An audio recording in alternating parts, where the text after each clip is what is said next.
The moon shines brightly and illuminates the black water of the ocean. Thick fog descends on it in ominous silence. Then, it's suddenly broken by the creaking of wooden boards, followed by a rippling of the waves. Through the fog, you see the outline of an old, large ship. Its hull is rusty, and a strange cold is coming from it. But the most unsettling thing is that there's no one on the deck. The ship sails without a crew. No, this isn't a mythical Flying Dutchman, but a very real ghost ship. September 2nd, 2019. The British Royal Navy's ice patrol ship, called the HMS Protector, sails through the calm waters of the Atlantic Ocean. The time is 11 p.m. Some of the ship's crew are on deck, while others are sleeping in their cabins. The captain steers the ship and looks straight at the horizon. The sky is lit up by an orange twilight, and clouds float in the distance. Suddenly, against this beautiful landscape, one of the sailors notices the black silhouette of an unknown ship. The captain slows down and steers the ship a little closer to the mysterious vessel.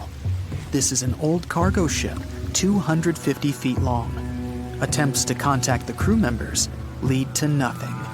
It seems the unknown boat is floating in the ocean by itself. There's no one on board, at least, no one alive. The deck of the ship creaks from rocking on the waves. The sun sinks below the horizon, and it gets dark. The ship looks terrifying. British sailors don't dare to climb on that strange deck. They take a photo, post it on the internet, and sail away. Many people on the internet will assume the sailors met a real ghost ship. 5 months later, we're in the village of Ballycotton in County Cork, Ireland. A local leaves the house early in the morning to go for a daily run. Music in his headphones, fresh cool air, and a scenic route are ideal conditions for a good workout. The jogger runs along the road on the coast of the Celtic Sea. There was a strong storm last night, and now the sea looks calm. The man runs along the top of a low cliff and notices a huge vessel. An old rusty cargo ship 250 feet long lies on the beach, right among the rocks. No people on board. It seems the ship has been here for ages, but the local is sure this vessel wasn't here yesterday. A little later, it turns out this is the same ship that the sailors from the HMS Protector saw 5 months ago, thousands of miles from this place. The cargo ship, called the Alta, was built in 1976. Nobody knows who used it all this time and for what purposes. It's only known that in 2017, the ship was purchased by a new owner and marked with the flag of Tanzania. It's important to say that almost all cargo ships are equipped with AIS, Automatic Identification System, which is needed to track ship movements in the ocean. Since 2015, something strange started happening with the Alta's AIS. The ship disappeared from the satellites, then reappeared again.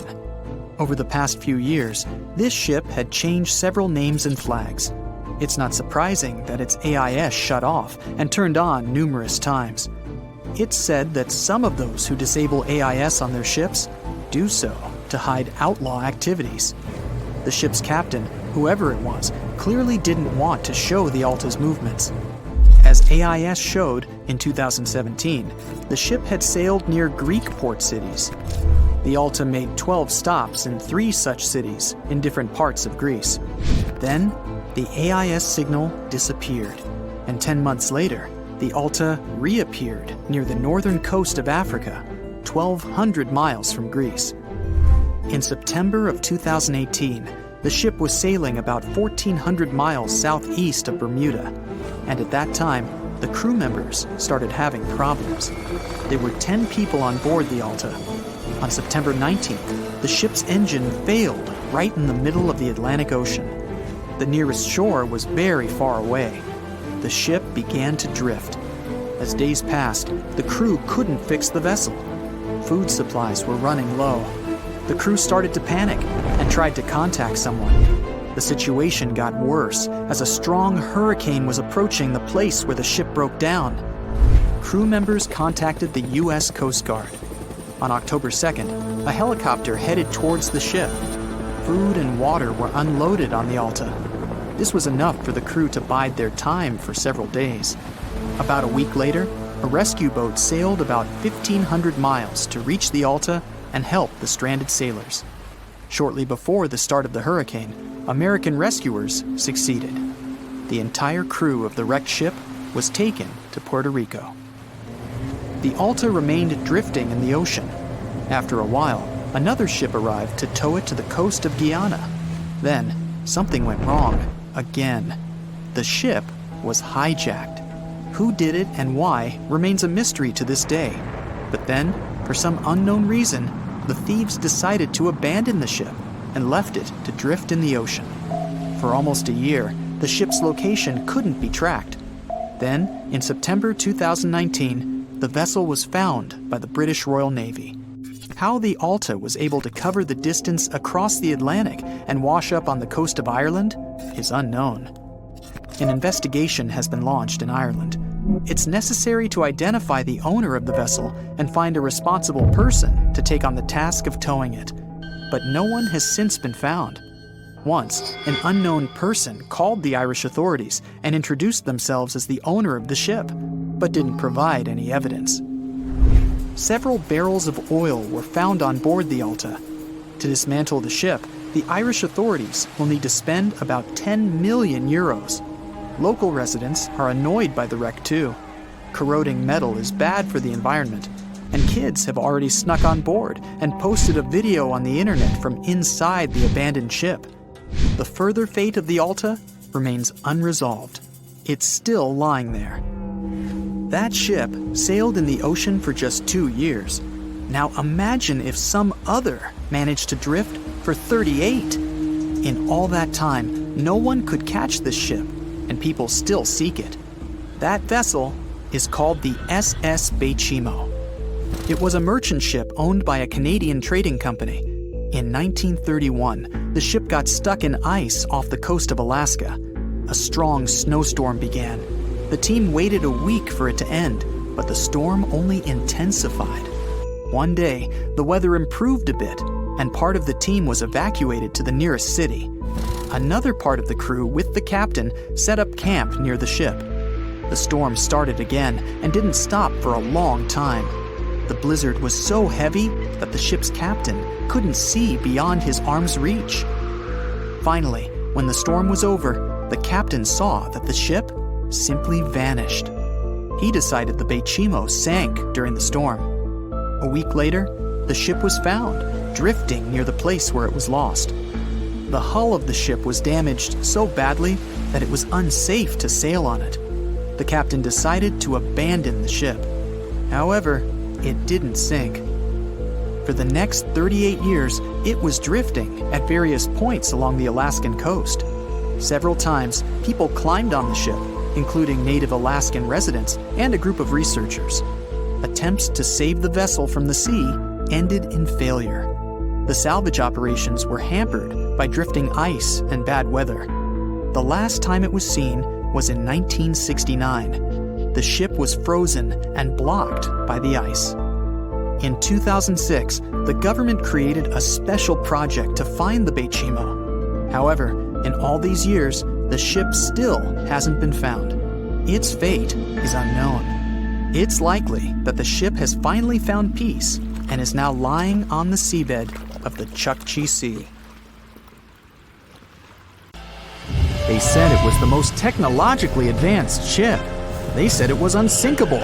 And when it sank, they made a movie about it. These were the main reasons why the Titanic disaster became world famous. But unfortunately, this is not the only large-scale shipwreck. And sadly, there have been cases much worse than the tragedy of the Titanic. One of them occurred on April 27, 1865. The Sultana steamboat carried passengers and cargo daily between St. Louis and New Orleans.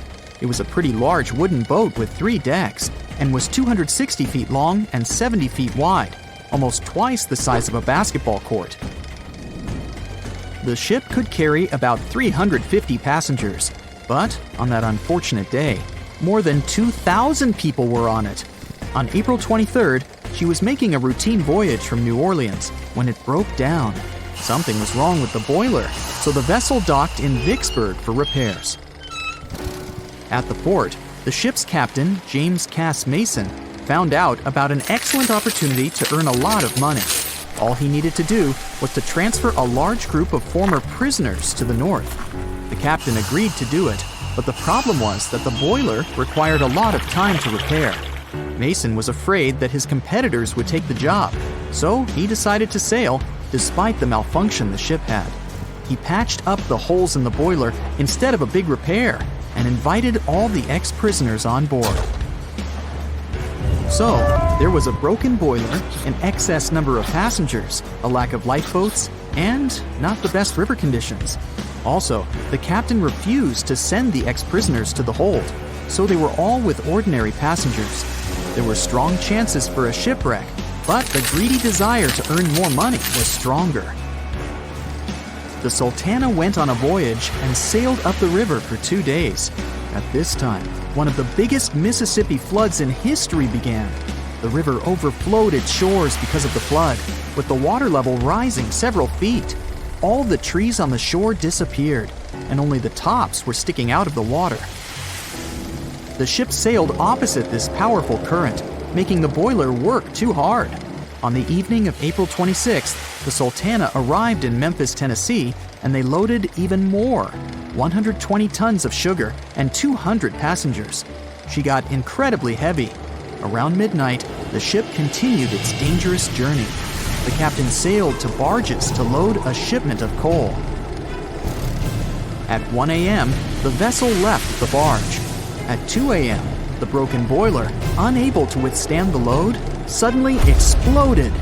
The Sultana was just 7 miles north of Memphis. Few people survived that day. The problem was that passengers trying to escape from the fire jumped into a cold river with a strong current. The Sultana disaster is considered the most tragic shipwreck in the history of the United States. The exact number of those who didn't survive is still unknown. According to various sources, this number was from 961 to 1,800 people. Don't be surprised that almost no one knows this story. There were many more survivors in the Titanic tragedy, and everybody heard about it. But the Sultana sank during one high-profile event. 12 days before the shipwreck, the country lost Abraham Lincoln. People hadn't yet recovered from this news, so no one paid much attention to the tragedy of the Sultana. Many catastrophes happened quite recently by historical standards. One of them occurred in 2002. The ferry Joola was a Senegalese vessel. The ferry sailed twice a week, mainly along the coast of Dakar, carrying passengers who traded mango and palm oil. It made daily voyages and never faced severe problems thanks to modern rescue equipment and good repair service. But one day, the ship's crew discovered a malfunction and sent the boat to port. For almost a year, Joola was in a non-working condition, awaiting repairs. But it didn't get high-quality service. After poor maintenance, the ferry set off on its last voyage. On September 26, 2002, Joola sailed between southern Senegal and Dakar, and at 11 p.m. headed toward Gambia, where a strong storm began. The wind raised high waves, but this wasn't critical for the large passenger ship unless the number of people on board didn't exceed the established norm. Joola was supposed to carry about 500 passengers, but had many more people that day. Too many passengers, poor repairs, and a strong storm caused severe problems for the ship. But the main factor in the shipwreck was that Joola was only built for sailing in coastal waters, but that day, it sailed far from the shore. Big waves started rocking the boat, and at some point, it just turned upside down. The ship's deck went underwater, and its lower part stuck above the surface like an iceberg. All the passengers sitting in cabins fell on the ceiling and lost their orientation in space. There were no holes or damage in the ship's hull, and water flooded the lower decks for a long time. The vessel stood in a twisted position for several hours. Then, the boat began to sink when the water seeped through the deck and hold. The ocean was warm, but no one came to save the passengers. People had to wait almost 4 days to be rescued. Unfortunately, only a few managed to survive. The Philippines is a very dangerous area for ships. This place consists of several thousand islands and a vast area with shallow water.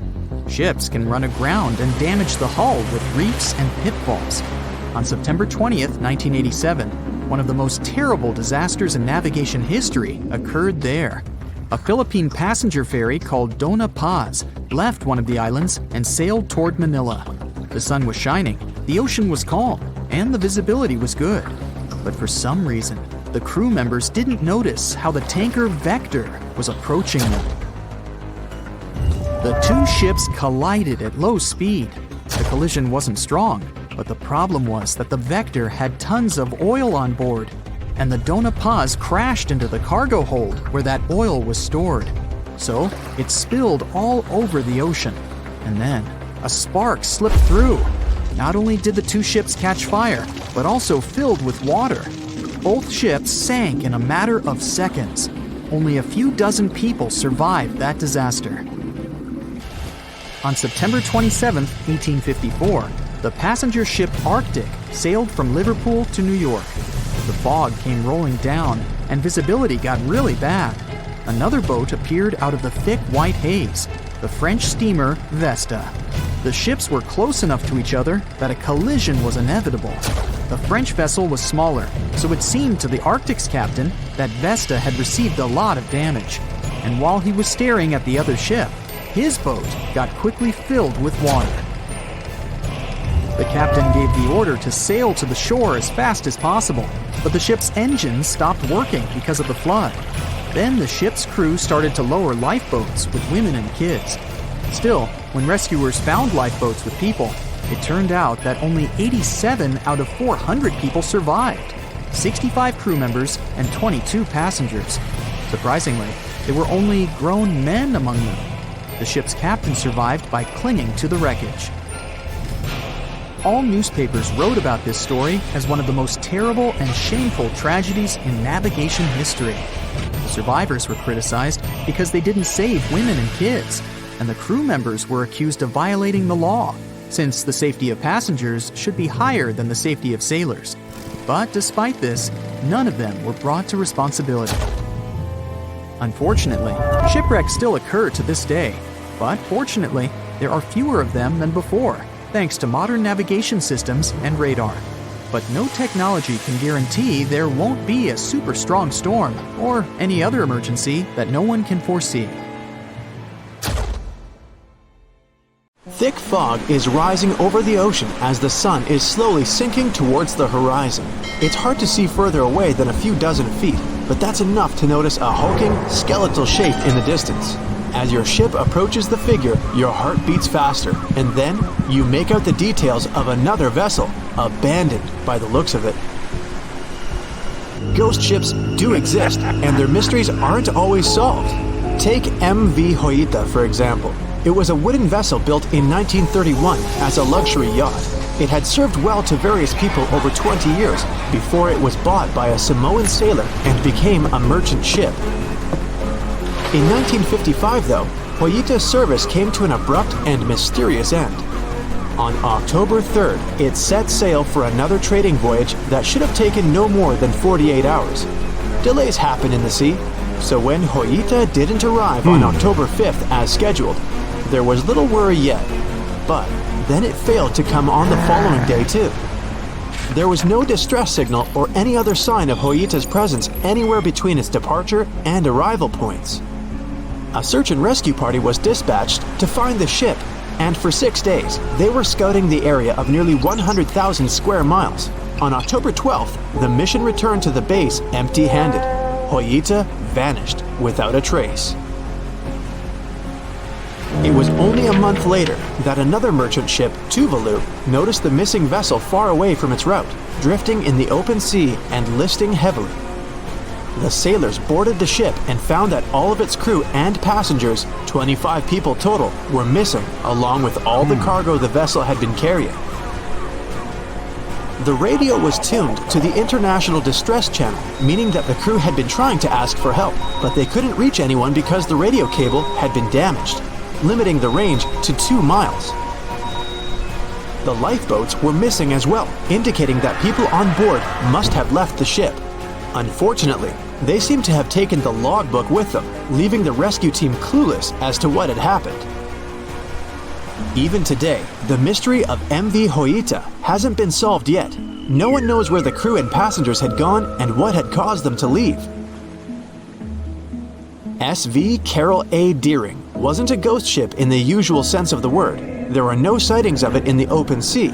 Instead, it was found on the shore, but the circumstances of it running aground are a puzzle shrouded in mystery. Carol A. Deering was built in 1919 in Maine, and it was a large vessel made for commercial voyages. Unfortunately, despite its large cost of construction, it had only served for a year before its last trip. July 19, 1920. The ship was traveling from Puerto Rico to Rio de Janeiro via Newport News to deliver a cargo of coal. It was almost halfway to the final destination when the captain fell seriously ill, and the crew turned back to drop him and his son off and replace the captain. The voyage went without incident, but when it came to Barbados in December to resupply, there were strange moods among the crew. The first mate didn't seem to be happy with the new captain. No one paid much attention to it back then, when they probably should have. The last sighting of Carol A. Deering at sea was on January 28, 1921, when a lightship noticed it off the coast of North Carolina. There was some commotion on the quarterdeck of the ship, where the crew were normally not allowed. Then, another vessel sighted it, but there was already no one on the decks. On January 31st, the merchant ship was found hard aground in the Diamond Shoals, a site notorious for numerous shipwrecks that had been occupying there for centuries. When the search and rescue party boarded the ship, they found it abandoned, the log and personal belongings of the crew gone, along with the 2 lifeboats. There is still no answer to what happened on board of Carol A. Deering that January, although the most popular version was mutiny. Maybe we'll never find out the truth though. SS Baychimo is perhaps one of the most notable ghost ships in history.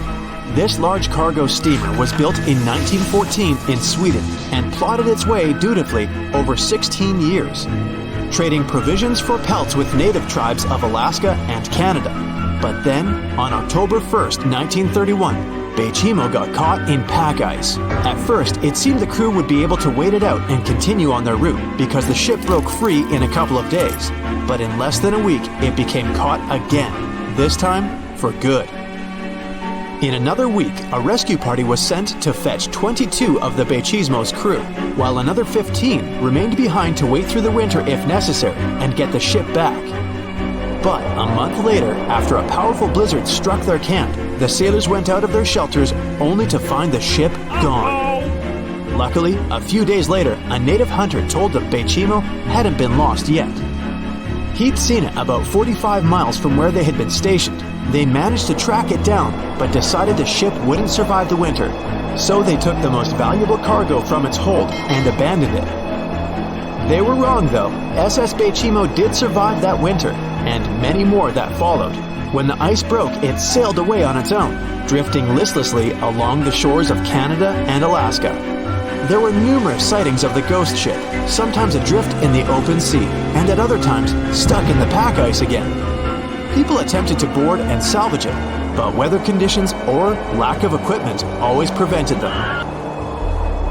SS Baychimo was last sighted by native Alaskans in 1969, 38 years after its abandonment. What became of it later remains unknown. The story of SS Ourang Medan is one of the most puzzling and harrowing ghost ship stories of the 20th century. No one even knows for sure if the ship even existed in the first place. It wasn't recorded in Lloyd's Shipping, the International Register of Ships, which makes it either a tall tale or a vessel that avoided being officially recognized for some shady reasons. In any case, the accounts as to what happened to the Medan vary. According to most reports, it was carrying some unknown cargo in the Indonesian waters when a distress call was received by another ship in the vicinity.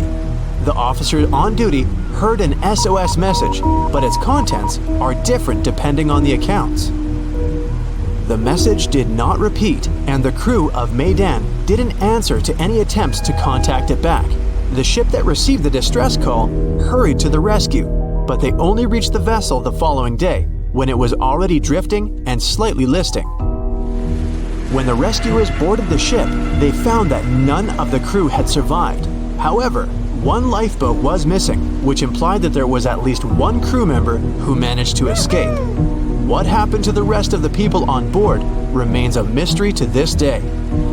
Still, there are no hard facts about this story, so we might never find out whether SS Ourang Medan was actually a ship and not a thing of fiction. SV Zebrina was a 3-mast sailing barge built in 1873 for river trade ships in South America. She served for well over 4 decades, proving to be a sturdy and reliable ship. It was later transferred to Europe, where it continued serving its purpose well. But then, in October 1917, Zebrina set sail on a regular voyage only to be found ashore several days later. Mysteriously, although the ship was perfectly intact, the entire crew of 5 and the captain were gone. There is no direct evidence or hard facts as to what really happened that day. The most convincing theory is that the crew were washed away from the deck because of an underwater explosion. And then the ship sailed ahead without them. But the truth, as always, remains unknown. The voyage started just like any other. The cargo ship SS Cotopaxi is making another journey to Havana, Cuba, to deliver coal. It's November 29, 1925. For Captain Meyer and his crew, leaving Charleston Port, South Carolina, it will be the last trip the ship ever makes. Its route ran through the Bermuda Triangle. 2 days into the trip, the Cotopaxi sent out a distress signal. It had got caught up in a strong tropical storm and turned over on its side. The wind was very strong and there was powerful lightning as well. Rain gradually filled the ship's hold. Then there was a bright white flash, and the ship disappeared without a trace. Later, its wreckage was found in the Gobi Desert, which is in a completely different part of the world. All 32 crew members, including the captain, were missing. Of course, the part about the Gobi Desert is fictional. For one of his movies, Steven Spielberg came up with the idea that the ship was moved there by aliens. Still, in real life, the ship was never found, and its crew really did disappear. It was officially declared missing a month afterward, and nobody could find the wreck. It seems like a classic case of mysterious things going on in the Bermuda Triangle. But most mysteries are solved sooner or later. In 2020, the Cotopaxi was found. A man named Michael Barnett had moved to Florida to study shipwrecks off the coast. One wreck in particular really caught his attention. It was much larger than the others, and the locals called it the Bear Wreck. It was about 40 miles from St. Augustine in northern Florida, but no one had ever managed to identify the rusty hull. So Michael started to do some detective work. He measured the size of the shipwreck and started working through all the information he could find. He researched hundreds of old newspapers, leafed through insurance records, and looked at artifacts found on the wreck. After hundreds of hours of hard work, Michael was sure it was the Cotopaxi. But a few years before, there had been a rumor that the same ship had been found off the coast of Cuba. The Coast Guard found the wreck of a cargo ship about the same size that looked a lot like the one lost in 1925. Michael was sure they were wrong, so he teamed up with some science journalists and kept investigating. Soon they discovered something that seemed to confirm Michael's belief. Divers found brass valves with the letters SV on them in the wreckage of the ship. Michael suggested these initials referred to Scott Valve Manufacturing Company. The headquarters of this company was in Michigan, not far from where the Cotopaxi had been built. The company had probably supplied parts for the Cotopaxi. So the puzzle seemed to be solved. The bear wreck was really the missing cargo ship. But Michael still needed to work out why the ship had sunk. Did something mysterious really happen to the Cotopaxi in the Bermuda Triangle? Later, Michael found the testimony of the ship's carpenter among some old papers. The carpenter claimed that the hatches covering the coal on the ship had been in a terrible condition before it sank. Repair work on the covers wasn't finished before the crew got the order to sail to Cuba. So if the hatch covers were still broken during the trip, water could have easily gotten on board. This water probably flooded the hold during the tropical storm. This was the real reason why the Cotopaxi went down. There was really nothing mysterious about it. It was just a mistake made by ordinary people.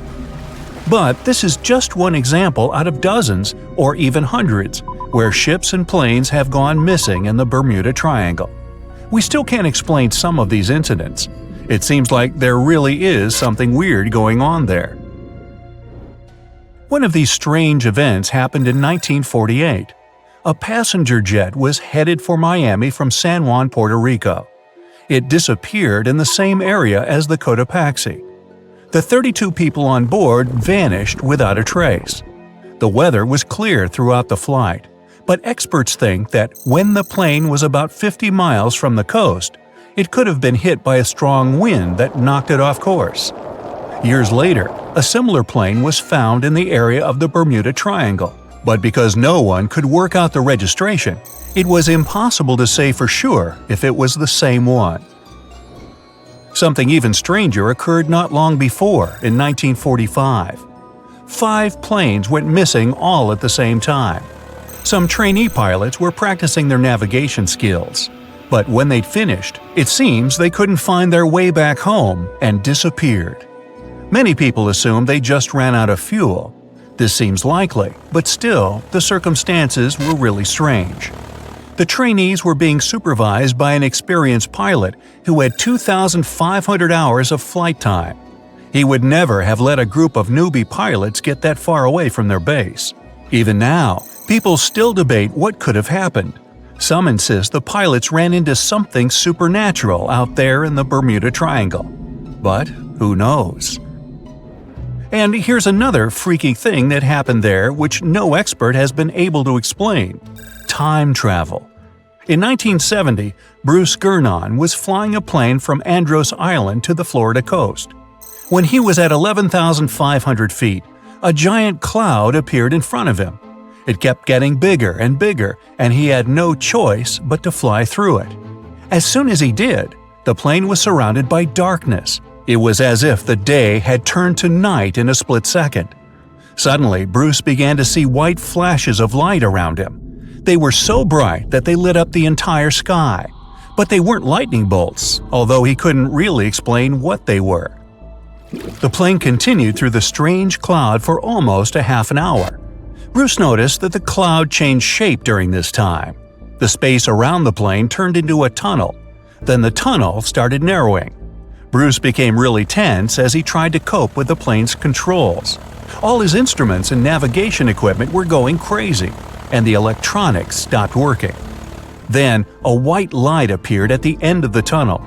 Just like in the movies, the plane escaped the closing cloud tunnel at the very last second. Everything was fine, but now Bruce found himself in some white fog. He had no idea where he was.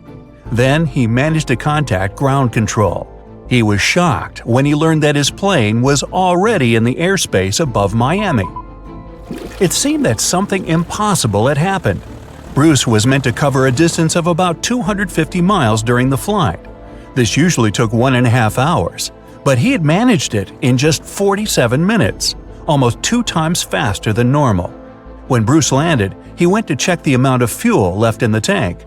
It turned out he'd used up a lot less than the normal amount of fuel as well. Could there be a logical explanation for the time-traveling plane? Well, records show that a large number of sunspots were detected on the surface of the sun that day, and there was a strong solar wind. This could easily have made the electronics and devices on the plane go crazy. But what about the mysterious cloud?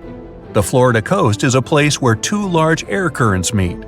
One has a high pressure and the other is a low pressure one. This causes a lot of storm clouds in the area. But people still debate how Bruce was able to cover the distance so quickly.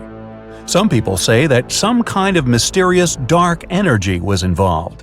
Others say it was a gravitational anomaly that curves space and time. Others think that Bruce is just a fraud. We still don't know the truth. So, is there really something supernatural about the Bermuda Triangle? Or is it all just coincidences and made-up stories? The truth is that no more planes and ships disappear in the Bermuda Triangle than anywhere else in the world. Can we estimate how many ships and airplanes were lost in the Bermuda Triangle? Have their disappearances resulted from human error or weather phenomena? Let's try to find out. We have a curious story of the SS Cotopaxi. This ship vanished in 1925, traveling from Charleston, South Carolina to Havana, Cuba. It never reached its destination. Years later, in the 1980s, a wreck was found 40 miles off St. Augustine, Florida. Since specialists could not precisely determine what and where it came from, they nicknamed it Bear Wreck. It took many additional years of work, done mainly by marine biologists, to identify that this ship was indeed the missing SS Cotopaxi. This was confirmed in January 2020. How did the ship just reappear? And how did it get there, since this mysterious shipwreck isn't even in the Bermuda Triangle? Now, let's see who came up with this term, Bermuda Triangle. Can you actually pinpoint the triangle on a map? No, it's not an officially recognized location either. The Bermuda Triangle does not appear on any world map. Nobody has agreed on its exact boundaries. There are only assumptions with approximations of the entire area, ranging between 500,000 and 1.5 million square miles. By all approximations, the region has a vaguely triangular shape. In 1964, an American author named Vincent Hayes Gaddis first came up with the idea when writing an article for Argosy magazine. He used the Bermuda Triangle to describe a triangular region that has destroyed hundreds of ships and planes without a trace. It is pretty hard to get the number of lost ships and planes because some ships and aircraft have gone missing without leaving a trace. Their wreckage in the region has not been recovered. But the recorded stories should help us. Legends about the Bermuda Triangle date back to the 15th century, like that of the Italian explorer Christopher Columbus. When sailing through the Atlantic waters, he passed by this location in the late 1400s. In what we now know as the Bermuda Triangle, he saw a huge flame that seemed to just crash into the ocean. Later, he saw an unusual light flashing in the distance at the exact location. Like many other sailors since then, his compass had severe malfunctions. Flight 19, a Navy plane on a routine schedule back in 1945, also started the Bermuda Triangle legend. It was commanded by Lieutenant Charles Taylor, and it's recorded that he just got lost in the triangle for no reason. Since pilots had no GPS back then, they had to trust their compasses and keep track of how long they'd been flying in a specific direction and their speed. Shortly after completing the task, both of the compasses on board stopped working correctly. Records found after the plane's disappearance also indicate that Taylor didn't have a watch on that particular day. The initial report stated that pilot error was to blame for this unfortunate event. However, because people weren't satisfied with this outcome, it was changed to causes or reasons unknown after several reviews. One surviving pilot named Bruce Guerin suggested he went through an electronic fog while passing above the triangle, making him travel through time. In 1970, when this incident happened, he was flying his aircraft when it was surrounded by two huge clouds that formed a whirlpool and spiraled. Like many others before him, he noticed that his navigation devices were malfunctioning. When he eventually made it out of those clouds, he discovered that his flight had only taken 35 minutes. It should have taken 75 in total. Since he had no other reasonable explanation for what he went through, he believed he must have been pushed forward in time. It's not only strange-looking clouds that have been seen above the Bermuda Triangle. In 2014, a pilot recalled almost colliding with a flying object that he could not identify whatsoever. Some of these strange encounters were even caught on tape. It's the case of an early 2015 flight whose passengers noticed a curious object just floating over the ocean. The pilots have yet to figure out what they actually saw back there. Okay, not all of the possible explanations have been this unusual. Oceanographers, for example, have also tried to explain why ships disappear around here. So they recently came back to one of their old theories: rogue waves. These are immense walls of water that just pop up suddenly. If multiple such waves rise simultaneously, they overlap like a wave sandwich. If one single wave can reach over 30 feet tall and happen simultaneously, it can create a rogue wave that can surpass 100 feet high. These types of waves can quickly overtake even the biggest of ships. Meteorologists came up with their own explanation too: hexagonal clouds.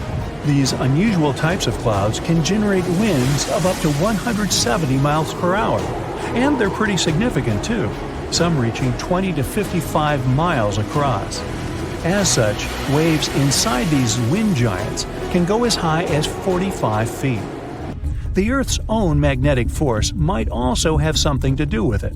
Within the Bermuda Triangle, compasses point to true north, the geographic North Pole, rather than magnetic north, the shifting magnetic North Pole. Some have even explained that since these two perfectly overlap in the Bermuda Triangle, it can cause a magnetic phenomenon that could make navigational devices malfunction. It's called the agonic line.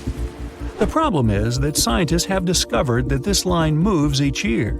It might have passed through the Bermuda Triangle at one point, but it's now through the Gulf of Mexico. Other strange natural phenomenon found along the coast of Norway could help explain why the Bermuda Triangle has claimed so many ships. There are some deep craters there, measuring up to half a mile wide and are 150 feet deep. Scientists believe they were created by methane gas bubbles. This gas seems to be leaking from deposits hidden deep in the seabed. Once the gas reaches a certain quantity, it bursts to the surface and causes eruptions. So, do pilots and ship captains actually avoid this area today? Could this explain why there are fewer ships that get lost there nowadays? But if you've ever flown from Miami to San Juan, Puerto Rico, you probably know that's not true. As for ships, if people would avoid the Bermuda Triangle, nearly all Caribbean vacations would be spoiled. To this day, there are a lot of flights that go over the Bermuda Triangle, so it's clear nobody is avoiding it. This place is one of the most heavily traveled shipping lanes in the world. Nowadays, the Bermuda Triangle has heavy daily traffic, both by sea and air. But the Bermuda Triangle is indeed subject to tropical storms and hurricanes that happen very often. Let's also keep in mind that the Gulf Stream, a strong ocean current that causes sharp changes in local weather, passes through the Bermuda Triangle. Besides, the deepest point in the Atlantic Ocean, the Milwaukee Depth, is also located in the Bermuda Triangle. The Puerto Rico Trench reaches almost 27,500 feet at the Milwaukee Depth. So, if you think about it, the whole mystery is a perfect combination of human error, bad weather, and a lot of ship traffic. This was confirmed by data provided by the U.S. Coast Guard. If you look at percentages, the number of ships or planes that go missing in the Bermuda Triangle isn't different from anywhere else. Disappearances do not happen more often than in any comparable region of the Atlantic Ocean. Official statistics say around 50 ships and 20 airplanes have vanished while traveling through this region. So that's another reason why the total number is so hard to pinpoint. Nobody could describe its rescue in official records if a boat was reported missing.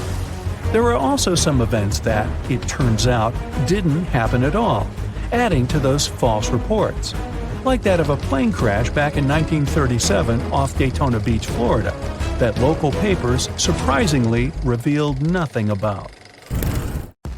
It's 2018. You get up early in the morning to go ashore and catch some fish. You come to the spot you were yesterday, throw the hook into the sea and wait. The float is twitching. You've caught some fish, but hey, hello? Why aren't you doing anything? Right now, you don't care about the fish. You're looking at something in the distance. You open your mouth in surprise since you see a huge ship stuck on a shoal. It wasn't here yesterday, so it got here at night. Okay, it'll probably sail away sooner or later. You fish for a few more hours. During this time, you observe the ship and notice no movement there. Is it empty? Boats and the coastal service are sailing from the shore to the vessel. You decide to check it out too. You get in your old boat and go there. The mist descends to the water, making the ship look creepy. The colossal vessel is rusty and empty. But where is the whole crew? And how did it get there? The Coast Guard comes on board. They search the hold, the cabins, and the upper deck. There's someone's stuff, some remnants of food supplies, notebooks, and clothes. Everything suggests the crew has disappeared for some reason. Fishers who noticed the vessel first didn't see anyone coming down from the board. No radio signals were sent to the port, and no one reported about the ship. It appeared here from nowhere. The only chance to get any information is to look at the number and name of the vessel. This is Sam Ratulangi, PB 1600. The Coast Guard checks the information, studies the data of all the country ships, and no way. One company built the boat in 2001 in Indonesia. People used it to transport heavy loads across the seas around Asia. The ship had been properly operating for 8 years. People were delivering industrial goods to different points in the region, but something went wrong. In 2009, Sam Ratulangi was sailing near the coast of Taiwan, and that's it. There were no further records about it. There were no reports in any port. Everyone thought it must have drowned, so no one had been looking for it for years. And then, 9 years later, it appears here, big and rusty, off the coast of Myanmar, without sailors, without fuel. An investigation starts. City services are trying to find out the names of all the sailors working on the ship and find clues that would lead to solving this mystery. They also hope the ship owner will appear soon. They find 2 tow ropes on board. This means that some other ship towed Sam Ratulangi to this place. Then they identify and find 13 crew members. These people say they wanted to reach the factory in Bangladesh to repair Sam Ratulangi. Another vessel helped tow the ship, but then 2 cables tore off, and a storm began. No one wanted to stay on board during such weather, so the crew members left it. No one knows what the ship has been doing for the last 9 years, and how it was possible without people on board. And here's another, much more mysterious ship story. On February 16, 2020, locals found a large cargo ship stuck on a rocky shore off the coast of an Irish village. The boat looked rusty, with holes in the hull and rotten parts. People hadn't seen this vessel the day before, so it appeared there at night. The last time people saw the Alta cargo ship was a few months earlier, thousands of miles off the coast of Ireland. That day, the Alta was sailing in the waters of the Atlantic Ocean. Another ship, the MS Protector, noticed it. MS Protector crew members tried to contact the ship, but received no response. The people on board realized that they were facing an empty vessel. And then, 5 months later, it appeared near the coast of Ireland. There are more questions than answers in this story, but we managed to find something out. In 2015, the Alta appeared and disappeared from the radar several times. Any ship has an internal tracking system, so people can track its route using satellites. But Alta crew members often disabled this system. Perhaps they were engaged in some illegal activity. Anyway, in 2017, the ship often sailed between the ports of Greek islands. Then, the tracking signal disappeared and appeared only 10 months later, off the coast of North Africa. During this time, the ship changed several flags. In September 2018, the Alta was southeast of Bermuda and headed for Haiti. Then, the crew started facing problems. First, the main engine failed right in the middle of the Atlantic Ocean. The ship began to drift. Several days passed, but the crew members weren't able to repair it. They began to run out of food and water supplies. The situation got even worse when they found out that a hurricane was approaching the place. Fortunately, they managed to contact the U.S. Coast Guard. A helicopter flew to the Alta on October 2nd to bring them some supplies. There was enough food for several days. Then, a rescue boat sailed to the ship. It evacuated all the sailors and delivered them to Puerto Rico before the hurricane. The Alta had to drift alone in the ocean. After a while, another ship approached the Alta to tow it to the shores of Guyana. But at this moment, everything went wrong. Someone stole the boat, disabled the tracking system, and sailed away in an unknown direction. After almost a year, the MS Protector found the empty Alta in the waters of the Atlantic Ocean. And then, 9 months later, the ship without a crew sailed to the shores of Ireland. How did it manage to travel across the Atlantic and get to the coast of Ireland? It's still a mystery. Maybe it was just luck. No one else saw the ship all this time. It was just covering huge distances, surviving storms. Who's the captain? What happened to the thieves? Who owns the ship now? One day, someone called the village administration and introduced themselves as the vessel owner. But that unknown person didn't provide any evidence. They found several barrels of oil on the ship, which they took away by helicopter. The Alta was rusting. Corrosion of metal could damage the environment. The vessel had no commercial value, yet it would have taken millions to get rid of it. There were 3 options for what to do: leave the ship where it was, tow it into the sea and let it sink, or disassemble it for scrap. But nature had its own plans. Storms and strong waves split the hull into 2 parts. The Alta was drifting without a crew in the waters of the Atlantic Ocean for about 2 years. But this is nothing compared to a ship that was traveling for 38 years. The record belongs to the SS Baychimo. It was a merchant vessel owned by some trading company. In 1931, the ship found itself on the ice off the coast of Alaska. Its movement slowed down. A thick layer of ice blocked the ship, and a strong storm only made the situation worse. The blizzard was so intense that the crew members couldn't see anything but a white veil in front of their eyes. Sailing any further was impossible. The team had to wait for the storm to end. They waited for a day, 2, 3 days. A week had passed, but the snowstorm was only getting stronger. Then, one day, it grew weaker. The crew members split into 2 teams. The first team went to the nearest city. The second group, along with the captain, stayed on board. They set up camp next to the ship and waited for the blizzard, which had started again, to end. There was 0 visibility. And finally, one day, the storm was over. Great! And now, wait a minute. But where is the ship? The SS Baychimo just disappeared during the blizzard. The captain was sure that the ship had sunk, so he left along with the crew. Then, a week later, they saw the vessel drifting near the area where they had lost it. The hull was damaged so severely that it was unsafe to sail on it. Repairing the ship would be pointless and expensive, so the captain decided to abandon it. He was sure that it would go underwater sooner or later, but it stayed afloat for the next few days, the next few months, and a few years. People had reported seeing it at various points along the coast of Alaska for 38 years. The last record of the SS Baychimo is dated 1969. Those who saw it claimed the ship was completely frozen, almost merged with the ice. Some people planned to start an expedition to find the ship, but all attempts were unsuccessful. The vessel is probably lying somewhere on the deep sea floor.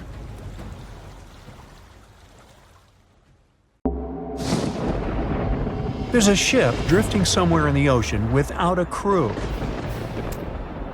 The last time someone saw it was over 50 years ago. Its story reminds of that of the Flying Dutchman, a ship that's bound to sail forever and bring disaster to whoever sees it at sea. At least the legend says so. Unlike the Flying Dutchman, the SS Baychimo was definitely real and built for a German company in Hamburg and began as an ordinary cargo ship. It was trading supplies between Hamburg and Sweden in the Baltic Sea starting from 1914. It had a strong steam engine and a hull made of steel. A few years later, it became British property. Then, in the 1920s, a Canadian company purchased it for around $18,000, a huge amount of money back then. The new owner, the Hudson's Bay Company, was actively using the ship for several years. They would often send it on voyages from its home port in Scotland to Siberia, Alaska, the Yukon, and the Northwest Territories. It also passed through the Panama Canal and even the Suez Canal, with fur pelts for sale on board. Sometimes it would also transport passengers. It had completed 9 successful voyages before this strip of good luck came to an end. Starting from the 1930s, SS Baychimo would have trouble with ice and storms. When it first got trapped in ice in October of 1931, some of the crew managed to escape to Alaska. 15 of 22 sailors decided to stay with their vessel and try to save it. They had furs and other valuable cargo worth around $58,000 aboard. The company sent them supplies to survive the winter. They set camp near the ship out of the hatches, tarpaulins, and other materials, and offloaded the cargo. At the end of November, a blizzard rushed through the area, and it seemed like it had taken the ship with it. The ice platform had survived, but the ship broke free. Some of the crew members were sure it had sunk. But soon after, they heard from one of the locals who had spotted their ship around 45 miles away from their camp. The crew moved on with their lives, and the ship started its journey as a runaway vessel. People would spot SS Baychimo once a year or so, all the way until 1965. It was mostly spotted off the coast of Alaska. A man going to Nome with his sled dog, along with prospectors, explorers, and treasure hunters, all claimed to have seen SS Baychimo. Someone tried to board it and take it to port, but ended up stranded on it for days because of horrible weather. Others got luckier and managed to take a whaleboat, some furniture, and other valuables from the vessel. Those who got close to the ship saw that it was damaged and missing the propeller. Still, it stayed afloat without a crew for at least 38 years and became the longest sailing ghost ship in history. In 2006, the Alaskan authorities started a project to solve the mystery of this ghost ship of the Arctic and finally find SS Baychimo, either still above or below the water. So far, the project has not been a success. SS Baychimo remains one of the estimated 4,000 ships that have disappeared off Alaskan shores. If the legend of the 17th century isn't lying, this ghost ship could be sailing somewhere along the Flying Dutchman. It belonged to the Dutch East India Company. Its captain managed to do the impossible for that time and sailed from Holland to Indonesia in only 3 months. They said he was flying over the sea, and some evil tongues explained that he had made a deal with evil forces to achieve that. Once the ship was sailing back home, its captain and crew disappeared without a trace. There are many versions of what happened to it. One of the first ones said it had tried to enter port at the Cape of Good Hope, got in a terrible storm, and sank as there was no captain to save it. Another legend says the captain had refused to obey the skies to let the ship sink during the storm. A scary life form then struck the boat and the crew, and it was condemned to forever wander without rest. Many sailors claim to have spotted the wandering Dutchman. The Duke of York, who was to become King of England, mentioned having seen it in Australian waters.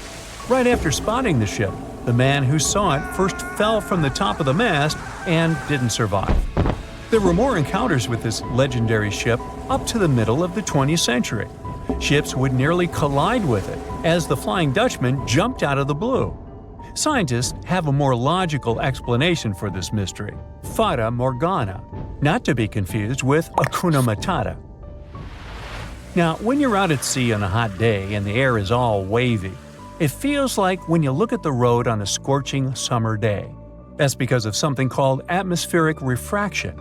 When light passes through different layers of air with different temperatures and densities, it bends and twists. Sometimes, under certain conditions, this bending of light can create really bizarre optical illusions over the ocean, like sightings of the Flying Dutchman. The Fata Morgana phenomenon can make distant objects appear distorted, stretched, or even lifted above the horizon. So you can see a ship far away, but because of the way the light is bending, it will look like it's floating above the water or even disappearing and reappearing. A Fata Morgana is most commonly seen in polar regions, especially over large sheets of ice that have a uniform low temperature. But you can see it anywhere, even in deserts and over lakes on hot days. The first stories about ghost ships go all the way back to ancient Greek and Roman mythology. One of the most famous ghost ships in history is the Mary Celeste. This brigantine was traveling from New York City to Genoa and was fully stocked with provisions, but missing a crew when it was discovered in the Atlantic Ocean in 1872. The crew's personal belongings were also there, completely undisturbed. The final entry in their log was made 10 days earlier. We still don't know what happened to its crew, and the ship has inspired many spooky stories and legends. The Lady Lovibond was another legendary schooner that is believed to have been wrecked off the coast of Kent in the middle of the 18th century. The story tells that the ship's captain, Simon Reed, had just got married and took his bride on board for a celebratory cruise, despite the superstition that it could bring bad luck. They were on their way to Portugal when the first mate, who is also in love with the captain's new wife, went mad because of jealousy, attacked another crew member, and then took over the wheel and steered the ship straight into the dreaded Goodwin Sands. No one aboard survived, and the schooner is said to reappear as a ghost vessel every 50 years. In present times, many vessels become abandoned and turned into ghost ships intentionally. There are thousands of them floating in U.S. rivers, lakes, channels, and coastal waters. Some people lose their boats in storms and other extreme weather. Others have to abandon their boats because maintaining them can cost 10% of the boat's price. Plus, docking a vessel can add up to several $1,000s every year. Most boats have been made of fiberglass, so an owner can't just recycle them as scrap metal. So, once they want to get rid of it, they often tie it to a dock and sneak away, or leave it floating far away from the shore, or just try to sink it. When ghost ships sink in shallow waters, they can cause damage to coral reefs, mangroves, marshlands, oyster habitats, and wetlands. Plus, they can collide with unsuspecting regular ships and cause real trouble. So, don't do that. Enough said. A lot of weird incidents have happened in the mysterious valley of Hajzu ever since the 1950s. People even started comparing it to the infamous Bermuda Triangle. But are they really that similar? It all started when an airplane went missing here under circumstances no one can explain yet. They searched the location back and forth, but nothing appeared to have remained of the aircraft. And guess what? No one received any SOS messages from the team on board. And to top it off, the same year, a considerable number of tourists and local residents were lost here in the valley, never to be seen again.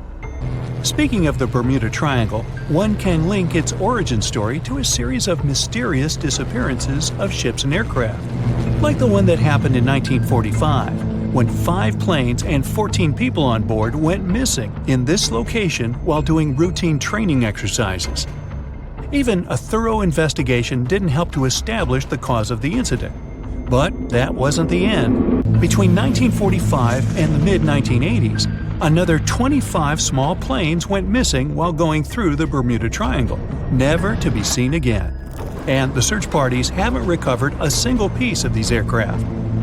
The Bermuda Triangle isn't the only stretch of water that has claimed ships for good. In the Pacific Ocean, near Japan, there's a tricky portion of water that has earned the nickname the Devil's Sea. The best known out of all of these disappearances is that of a fishery patrol vessel that went missing in 1953. On board were 31 crew members and scientists who were looking to investigate a recently formed volcanic island. What happened to the ship and all the people on board? We'll never know, I guess, since they never found the ship or the crew members, and there was literally no trace of them left behind. Back in 1911, a standard train was scheduled to depart from a railway station in Rome, hoping to reach the city of Milan. Needless to say, none of the 106 passengers ever made it to the destination. and no one has ever seen them again. What happened to these people and to their train? Were they really lost forever? Some people seem to believe this isn't the case. As it was completing its journey, the train was supposed to pass through a long tunnel. It did enter it, but never came out the other end of the tunnel. Nothing was left of the train, and it seemed like it literally just vanished into thin air. Only 2 of the passengers were found, but they were quite unwell at the time, and their stories did not seem to make much sense. They spoke of a dense fog that they simply jumped out of because they got so scared. 15 years later, a story spread about a group of 104 Italian people that popped up in Mexico City, claiming they had arrived by train from Rome. If that's not weird enough, the story appears to have been reported back in 1845, 66 years before the train even departed in the first place. Of course, nobody at the time actually took these people seriously, but you can't help but wonder, did they actually time travel via the Roman tunnel, or is it just another urban myth? What do you think? The Lost Colony is the story of a strange phenomenon that happened back in the late 1500s. A group of people from England had moved into a colony on Roanoke Island off the coast of present-day North Carolina. But they soon realized they didn't have enough supplies. To fix this, the colony's governor decided to head back to England to get some. He didn't manage to come back for another 3 years.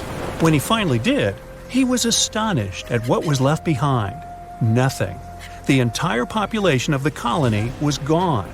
The only reminder of what had been there was a single word carved into a tree. To this day, nobody knows what might have happened to these people or what the carved word means. A lighthouse without an operator? You might think that can't possibly be true, but hear me out. Located in the northwestern part of Scotland are the Flannan Isles. There's nothing fancy about them since they're nothing more than a bunch of rocks and grass. But there is a famous lighthouse here hiding a dark secret. In 1900, all 3 of the lighthouse's keepers mysteriously disappeared, never to be seen again. Ever since, the islands have been completely abandoned. The lighthouse became one of those with an automated system in the 1970s.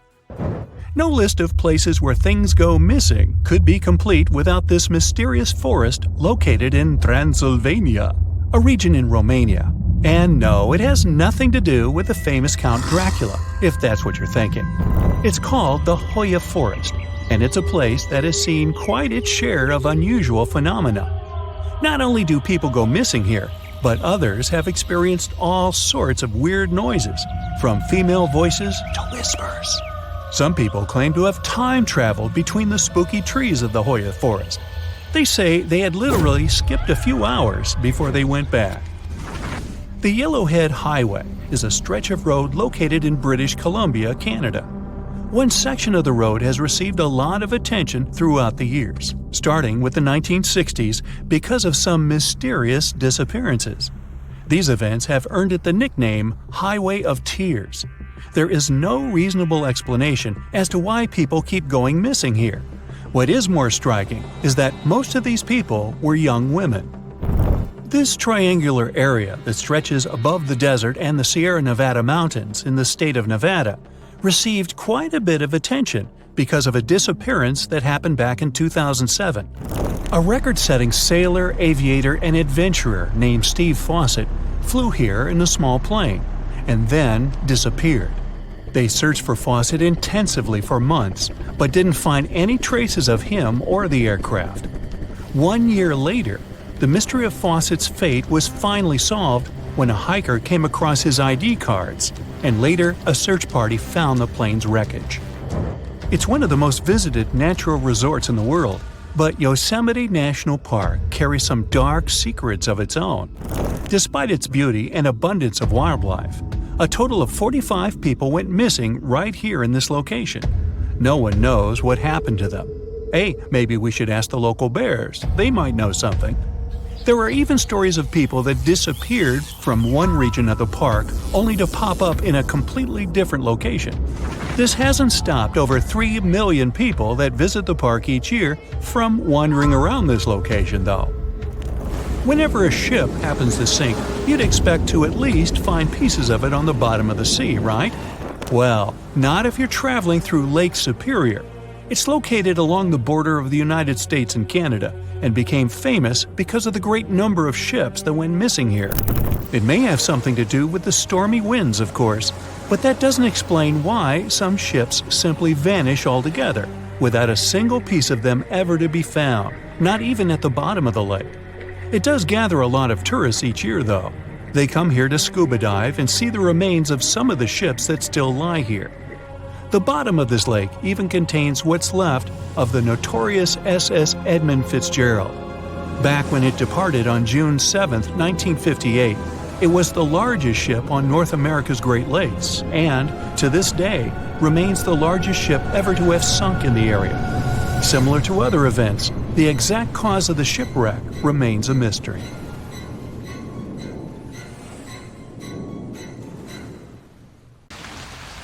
No matter what happens, don't stop!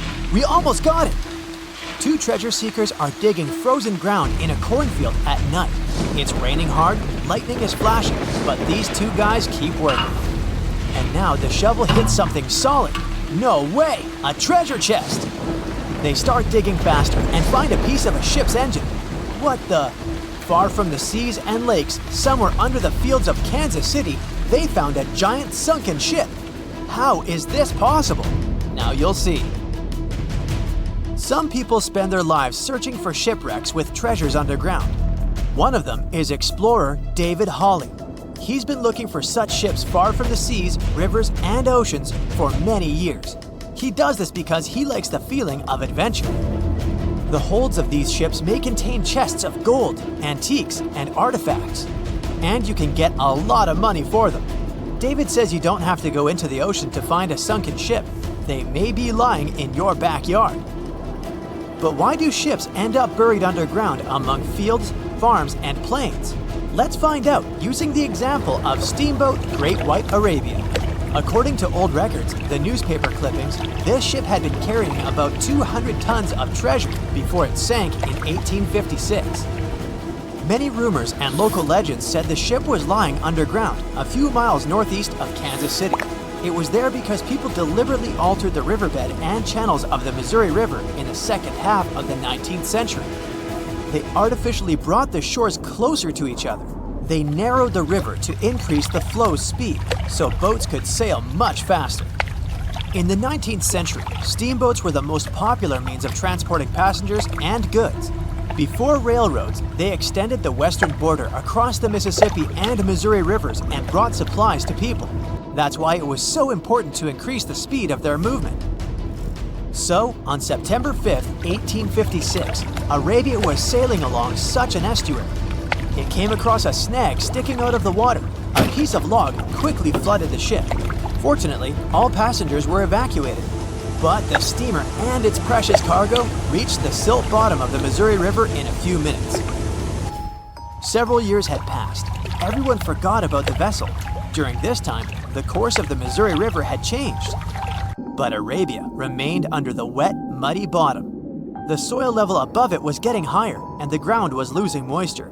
Eventually, many decades later, a cornfield formed above the sunken ship. In the 1980s, one farmer owned this area, and he had no idea what was hidden in his territory.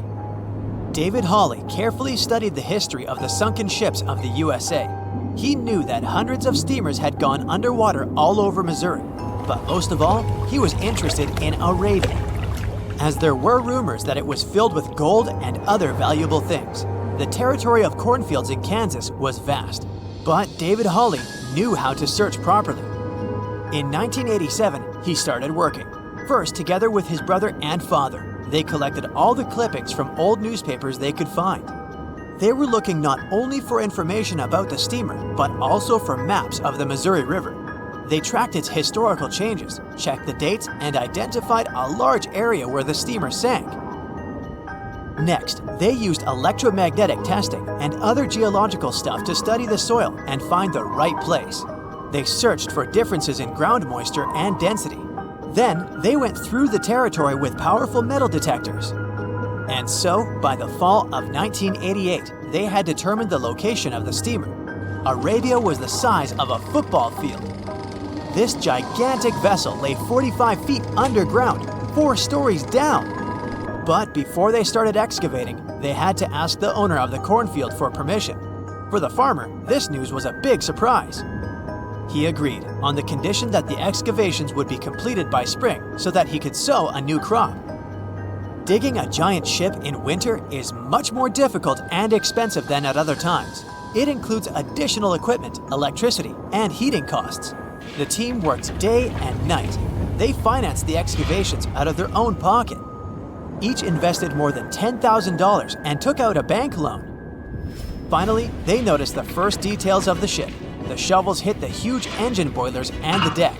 The goal had been achieved. Most of the cargo lying inside the sunken ships is covered with rust, shells, mud, and is badly damaged. The contents of Arabia were in excellent condition, considering that the ship had sunk 130 years prior.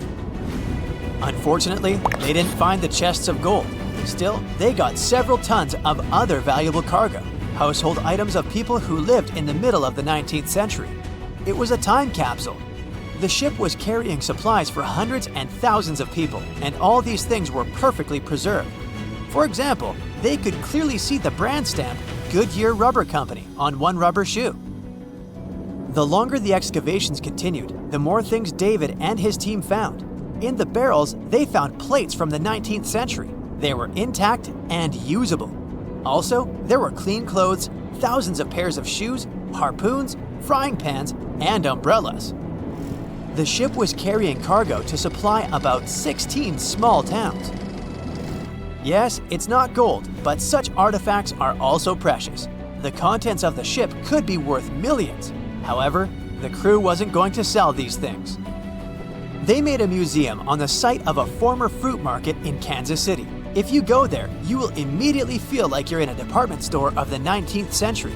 There are thousands of items in good condition. Even the matches here are dry enough to light up. It took David many years to present the entire collection from the steamship. He values each of the items and doesn't want to sell them. Anyone can come here, pay for a ticket, and find themselves in the past. Who knows, maybe there's an old ship hidden in your backyard too. Geologists found an older vessel in the hot desert of Namibia in 2008. This ship sailed back in the days when pirates scared sailors on the seas, and now it's inside a dried-up lagoon.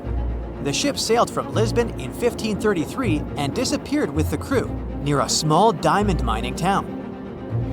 After almost 500 years, the hull had been badly damaged. Only the carcass of the ship remained, but the treasure hidden inside the vessel stayed intact. They carefully studied the boat for a long time, trying not to ruin anything. And then, 5 days later, they found a big old chest in the hold.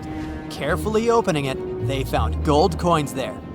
Thus, the cost of the ship was estimated at about $10 million. The exact cause of the shipwreck is unknown, but experts believe the ship was destroyed by heavy cargo and bad weather. It went to the bottom of a lagoon that later became a desert.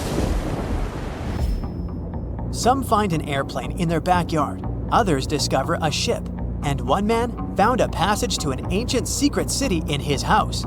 This happened in Turkey in 1963. The owners of the building decided to make repairs. He went to his basement and knocked down the wall to turn this place into a living room. And so, behind one wall, he found a tunnel leading underground. The man thought it was some kind of a secret chamber. He went down there and realized it was something much more than that. It was an ancient city 18 floors deep. People built it in the years 780 to 1180 as a refuge from weather disasters and the invasion of enemies. This place also includes many underground tunnels that stretch for several miles in different directions. People could get to the town from different points using secret passages leading to these roads.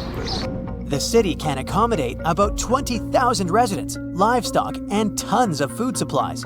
Archaeologists have also found a chapel, schools, stables, and public kitchens there.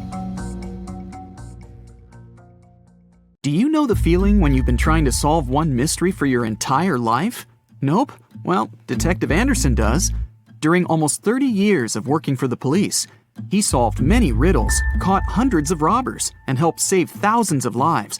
there's a huge number of successfully solved cases on his record. At the age of 25, he caught a thief who changed his own face with plastic surgery once a year. When Anderson was 30, prisoners started breaking from jails all over the world. The detective successfully solved this case. At the age of 38, he discovered the secret base of a forbidden order in a volcano's mouth. By his 50s, he managed to explain all the most inexplicable things in the world. But there was something he couldn't solve. These were two mysteries from the 50s, cases of missing planes. All these years, Anderson has been scrolling through the details of this puzzle. Unfortunately, he was too young when this story began. All he had were guesses and notes. But today, a sudden thought struck him.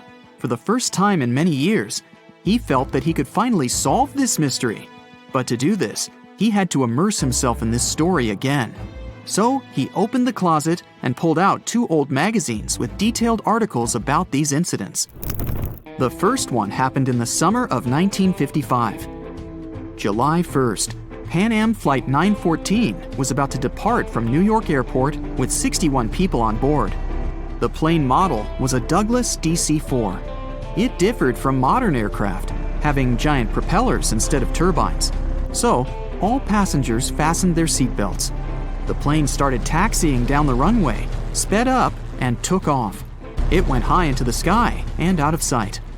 Its destination was Florida. The flight time would be 3 hours. Dispatching services were watching the plane on their radar when suddenly, PanAm 914 disappeared. The operator tried to contact the pilot, but received no response. New York reported this to Florida. They said they couldn't see the plane either. Usually, pilots notify via radio if a plane crashes or gets into a storm. But this time, just nothing. After several unsuccessful attempts to establish the connection, they deployed large-scale search operations. Communication with the plane was interrupted when it was flying over the Atlantic Ocean.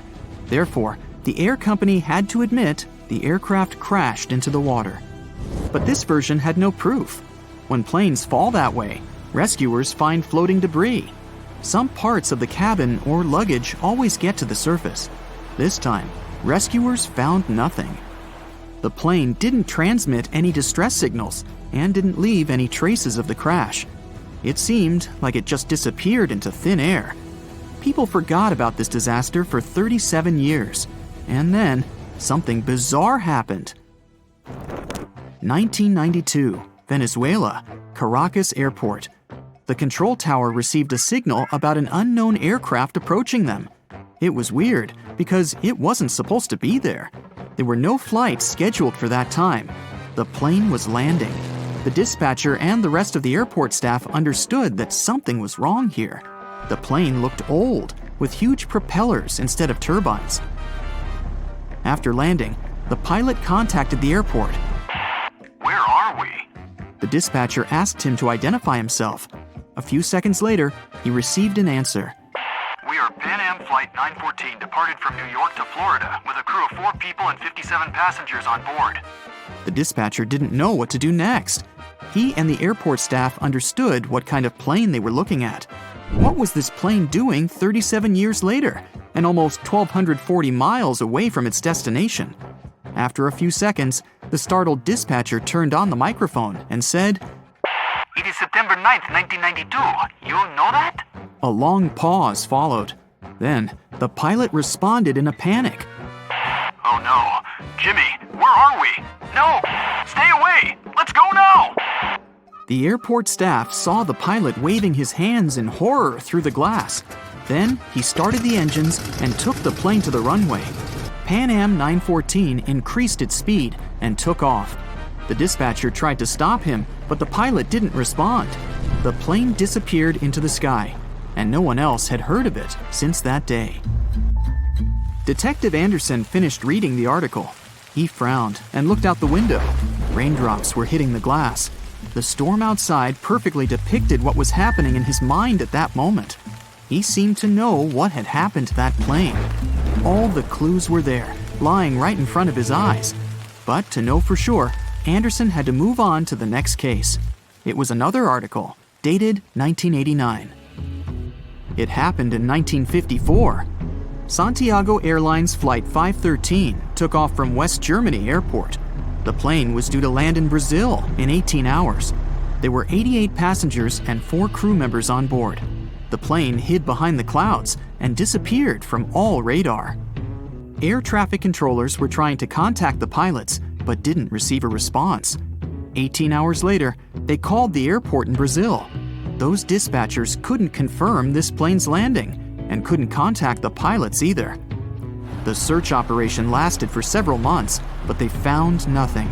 Just like in the PanAm 914 case, the plane disappeared from radar while flying over the Atlantic Ocean. 2 years later, the search operation ended, and Santiago Airlines ceased its activities. October 12, 1989. Airport controllers in Brazil noticed a passenger plane that suddenly appeared on their radar. It didn't answer the airport staff's questions and just circled over the airbase. After a few minutes, the plane landed and nothing. No one opened the ramp. Passengers didn't get out. Pilots didn't respond. The aircraft was in perfect condition.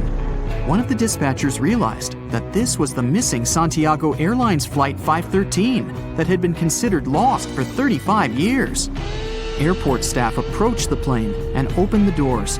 What they saw there terrified them. The police, customs staff, doctors, detectives, and other airport staff members gathered around the plane. No one knew what to do next. There was no living person on board who could tell the truth. The plane disappeared in 1954 and appeared 35 years later in perfect condition without any damage. So far, no one has figured out what happened. Detective Anderson noticed the stories were very similar.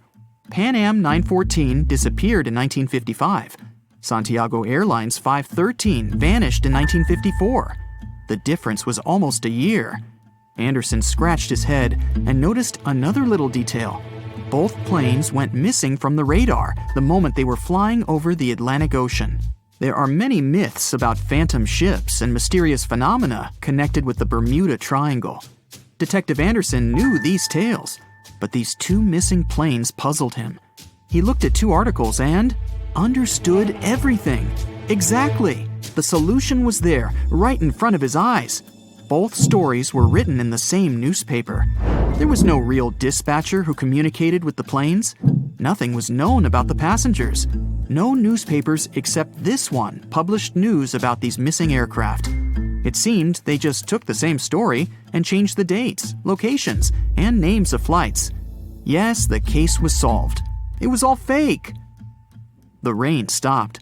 Detective Anderson looked out the window and heard the sound of a passing train. He remembered another weird and fake story. A story about a phantom train. It took place in Italy in 1911. 100 passengers boarded the train of the Zanetti Railway Company. It went through the picturesque mountainous area, got into a mountain tunnel, and disappeared. No one else had seen the train since then. All the passengers were lost, but not for long. They appeared in the past. There were records dated 1845. One unknown doctor from Mexico City wrote about 100 Italians who appeared in the city from nowhere. They were all dressed strangely and talked about one mysterious train. This was a completely made-up story. There was no proof or records about this train and the people who got into the past. A loud sound interrupted his thoughts. Detective Anderson picked up the phone. He was silently listening to the person on the other end of the line. A minute later, he answered, "Yes." The detective put the phone down.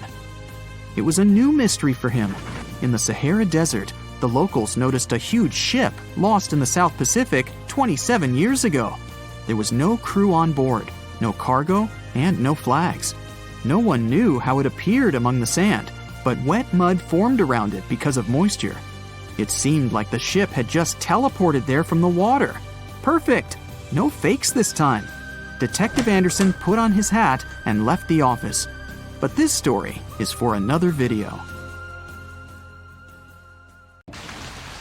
No matter what happens, don't stop! We almost got it! 2 treasure seekers are digging frozen ground in a cornfield at night. It's raining hard, lightning is flashing, but these 2 guys keep working. And now the shovel hits something solid.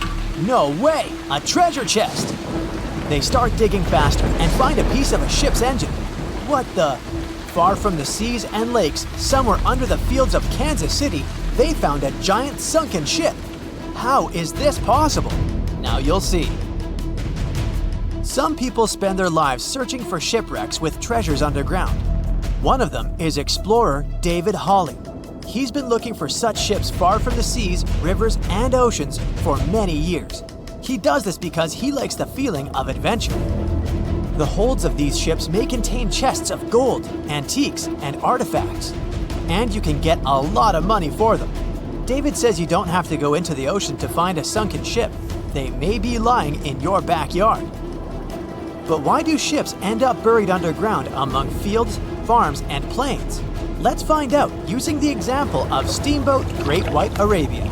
According to old records, the newspaper clippings, this ship had been carrying about 200 tons of treasure before it sank in 1856. Many rumors and local legends said the ship was lying underground, a few miles northeast of Kansas City. It was there because people deliberately altered the riverbed and channels of the Missouri River in the second half of the 19th century. They artificially brought the shores closer to each other. They narrowed the river to increase the flow's speed, so boats could sail much faster. In the 19th century, steamboats were the most popular means of transporting passengers and goods. Before railroads, they extended the western border across the Mississippi and Missouri rivers and brought supplies to people. That's why it was so important to increase the speed of their movement. So, on September 5, 1856, Arabia was sailing along such an estuary. It came across a snag sticking out of the water. A piece of log quickly flooded the ship. Fortunately, all passengers were evacuated. But the steamer and its precious cargo reached the silt bottom of the Missouri River in a few minutes. Several years had passed. Everyone forgot about the vessel. During this time, the course of the Missouri River had changed. But Arabia remained under the wet, muddy bottom. The soil level above it was getting higher, and the ground was losing moisture. Eventually, many decades later, a cornfield formed above the sunken ship. In the 1980s, one farmer owned this area, and he had no idea what was hidden in his territory. David Hawley carefully studied the history of the sunken ships of the USA. He knew that hundreds of steamers had gone underwater all over Missouri, but most of all, he was interested in Arabia, as there were rumors that it was filled with gold and other valuable things. The territory of cornfields in Kansas was vast, but David Hawley knew how to search properly. In 1987, he started working. First, together with his brother and father, they collected all the clippings from old newspapers they could find. They were looking not only for information about the steamer, but also for maps of the Missouri River. They tracked its historical changes, checked the dates, and identified a large area where the steamer sank. Next, they used electromagnetic testing and other geological stuff to study the soil and find the right place. They searched for differences in ground moisture and density. Then, they went through the territory with powerful metal detectors. And so, by the fall of 1988, they had determined the location of the steamer. Arabia was the size of a football field. This gigantic vessel lay 45 feet underground, 4 stories down. But before they started excavating, they had to ask the owner of the cornfield for permission. For the farmer, this news was a big surprise. He agreed, on the condition that the excavations would be completed by spring so that he could sow a new crop. Digging a giant ship in winter is much more difficult and expensive than at other times. It includes additional equipment, electricity, and heating costs. The team worked day and night. They financed the excavations out of their own pocket. Each invested more than $10,000 and took out a bank loan. Finally, they noticed the first details of the ship. The shovels hit the huge engine boilers and the deck. The goal had been achieved. Most of the cargo lying inside the sunken ships is covered with rust, shells, mud, and is badly damaged. The contents of Arabia were in excellent condition, considering that the ship had sunk 130 years prior. Unfortunately, they didn't find the chests of gold. Still, they got several tons of other valuable cargo, household items of people who lived in the middle of the 19th century. It was a time capsule. The ship was carrying supplies for hundreds and thousands of people, and all these things were perfectly preserved. For example, they could clearly see the brand stamp Goodyear Rubber Company on one rubber shoe. The longer the excavations continued, the more things David and his team found. In the barrels, they found plates from the 19th century. They were intact and usable. Also, there were clean clothes, thousands of pairs of shoes, harpoons, frying pans, and umbrellas. The ship was carrying cargo to supply about 16 small towns. Yes, it's not gold, but such artifacts are also precious. The contents of the ship could be worth millions. However, the crew wasn't going to sell these things. They made a museum on the site of a former fruit market in Kansas City. If you go there, you will immediately feel like you're in a department store of the 19th century. There are thousands of items in good condition. Even the matches here are dry enough to light up. It took David many years to present the entire collection from the steamship. He values each of the items and doesn't want to sell them. Anyone can come here, pay for a ticket, and find themselves in the past. Who knows, maybe there's an old ship hidden in your backyard too. Geologists found an older vessel in the hot desert of Namibia in 2008. This ship sailed back in the days when pirates scared sailors on the seas, and now it's inside a dried-up lagoon. The ship sailed from Lisbon in 1533 and disappeared with the crew near a small diamond mining town. After almost 500 years, the hull had been badly damaged. Only the carcass of the ship remained, but the treasure hidden inside the vessel stayed intact. They carefully studied the boat for a long time, trying not to ruin anything. And then, 5 days later, they found a big old chest in the hold. Carefully opening it, they found gold coins there. Thus, the cost of the ship was estimated at about $10 million. The exact cause of the shipwreck is unknown, but experts believe the ship was destroyed by heavy cargo and bad weather. It went to the bottom of a lagoon that later became a desert. Some find an airplane in their backyard, others discover a ship, and one man found a passage to an ancient secret city in his house. This happened in Turkey in 1963. The owners of the building decided to make repairs. He went to his basement and knocked down the wall to turn this place into a living room. And so, behind one wall, he found a tunnel leading underground. The man thought it was some kind of a secret chamber. He went down there and realized it was something much more than that. It was an ancient city 18 floors deep. People built it in the years 780 to 1180 as a refuge from weather disasters and the invasion of enemies. This place also includes many underground tunnels that stretch for several miles in different directions. People could get to the town from different points using secret passages leading to these roads. The city can accommodate about 20,000 residents, livestock, and tons of food supplies.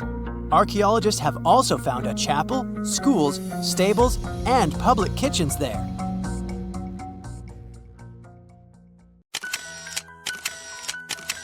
At the beginning of the 20th century, somewhere off the coast of West Africa, a German steamship was leaving the port. Suddenly, the weather got worse, and the vessel entered a thick fog. The sailors ran aground on a sandbank close to the shore. Luckily, no one was hurt, and they were even able to save their precious cargo. But the ship was stuck in the sand for good. And it was not alone there. Nearly the entire length of the western coast of Namibia is called Skeleton Coast. If the name sounds scary, that's because it is. This 976-mile-long beach line is among the most dangerous places on Earth. The local Bushman tribes believe that their supreme deity made this land when it was angry. The Portuguese were the first Europeans to set foot in Namibia in the 15th century. And yep, they didn't like Skeleton Coast either. Portuguese explorers thought this land presented the gates to the underworld. This is the place where the Namib Desert meets the Atlantic Ocean. It might be dangerous, but it's actually beautiful. Plus, it's a UNESCO World Heritage Site. If Skeleton Coast had a PR manager, they would quit on the first day on the job. The area is not exactly tourist-friendly because of its geography and history. beneath the sand and the waves, there is a secret ocean currently lurking for unsuspecting sailors. It's called Benguela Current. It flows towards the north along the coast of southern Africa. This part of the Atlantic is rich in marine life, but the current's land neighbor isn't that happy with the deal. This arid climate created the Namib Desert, one of the driest regions on Earth. And that marine life I just mentioned? It's sharks. 11 species of them to be exact. And yes, the great white decides to pop by once in a while. So far, we've got a desert landscape, strong currents, and sharks. Not a place for a beachside resort, definitely. But if someone ends up on Skeleton Coast, will they know they're in danger? Don't worry, they will. The beach is littered with wrecks of all sizes and shapes. If you remember that German ship I mentioned in the very beginning, its massive and rusted stern is now sticking out from the desert sand. There are some 500 wrecks in total scattered along the coast, and it's a mixed crowd, from Portuguese galleons centuries old to ships that ran ashore here in the 21st century. A modern fishing ship called Zela India managed to slip from its tow rope in 2008 and ended up on Skeleton Coast. Okay, it didn't escape on its own, it had some help from the elements. But it's better to be a tourist attraction on a beach than to be broken up for scrap. That's where the trawler was originally going, poor thing. Skeleton Coast's most famous inhabitant, to call it such a place, is the wreck of the Dunedin Star. The British cargo liner ran aground here in 1942. The massive rescue operation that followed reveals why it's so dangerous for sailors to end up here. The rescuers managed to save all of the crew and passengers, but at a heavy price. An aircraft and a tugboat were lost in the process. It took the last of the rescuers a full 2 months to return home to Cape Town. Why, you might wonder? One look at the map of the region reveals the reason. It's an endless sea of yellow, which is the sand. There are so few roads here, so Skeleton Coast is hard to reach by land. There are also legal obstacles. You need a special permit to drive into the area. But the skeletons in the name of the area don't only refer to ships, they also stand for animal bones. Most of these belong to whales and seals. Many animals have adapted to the area, so lions and hyenas roam the coastline in search of a meal. Yeah, now there are hungry lions as well, as if those sharks weren't enough. Other animals with a temporary residence on Skeleton Coast include elephants, cheetahs, leopards, and giraffes. In 1971, the Namibian authorities established a national park here, but except for surfers, after an adrenaline rush, they don't get many visitors. You can understand why. The Namib Desert is the oldest desert in the world, and it's not very tourist-friendly either. Those who travel to the region should pack sunscreen and a warm winter jacket. A weird combo, right? Well, not so much when you think that during the day, temperatures soar over 110 degrees Fahrenheit. At night, the air temperature drops below freezing. What a climate roller coaster! And that's not the final danger. Yep, there's more. Remember how that German ship got lost in thick fog? Yeah, it wasn't a one-off event. Because of the region's climate, fog shows up frequently. Sailors should cover their ears now, but this fog is actually good for wildlife. This is their only source of water in the Namib Desert. Reptiles and mammals have adapted to the harsh climate. They use as little water as possible. Shifting sands, thick fog, strong currents, lions, and sharks. Not the stuff you would put in a tourist booklet, but Skeleton Coast isn't the only beach on Earth you wouldn't want to spend your vacation on. I will take you to Cape Tribulation in Australia. The area covers some 48 square miles in the northwestern part of the continent. And no, the area is not as dry as Skeleton Coast. It's part of the Daintree rainforest. You could say that here, it is the rainforest, not the desert that meets the ocean. The beach at Cape Tribulation is straight from a postcard. But looks can be deceiving. Australia? Probably sharks. No, crocodiles are out here to get you if you decide to go for a dip in the sea. There are saltwater crocodiles that the locals call salties. Well, that's a cute nickname for such a dangerous reptile. And it's not just them. The wildlife seems to have a beef with visitors. From October to June, the waters around Cape Tribulation are full of box jellyfish. Their venom affects the human cardiovascular system. When touched by a jellyfish out at sea, swimmers won't have enough time to reach land for help. Vinegar helps neutralize the sting, so you might want to keep a spare bottle in your luggage. Crocodiles and jellyfish sound dangerous, but there's one more animal you should look after. It's the wild boar. It might sound funny, but you won't laugh when you're being chased by one of these across the beach. 21 million wild boars live in Australia. They're mostly active at night, making it even more dangerous if they charge at you. The best defense is running in circles. Wild boars can't cut corners well.